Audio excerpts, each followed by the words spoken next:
Walk in His path as Jesus showed us how.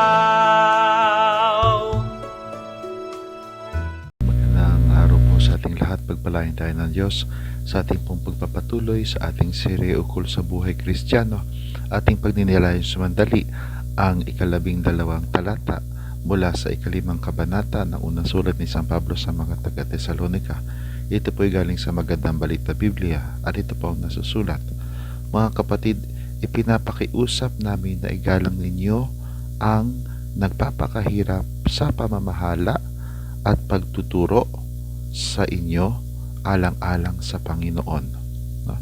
Dito po sa talatang ito ay ipinakiusap ni San Pablo sa kanyang mga tagapakinig na mga bagitong mga Kristiyano sa Tesalonika na kanilang pagpakitaan ng pagpipitagan at paggalang ang mga naghihirap, mga nagpapagal, mga nag-e-effort, na sila'y mapangasiwaan,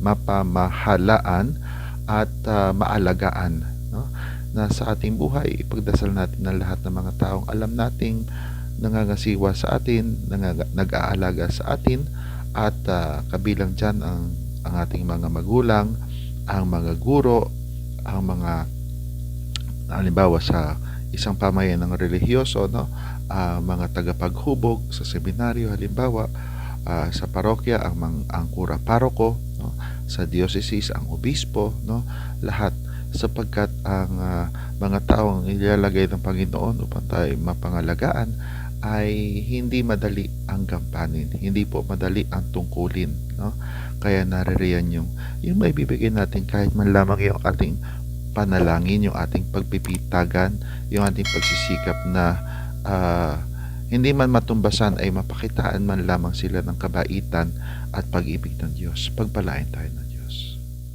Walk in His path as Jesus showed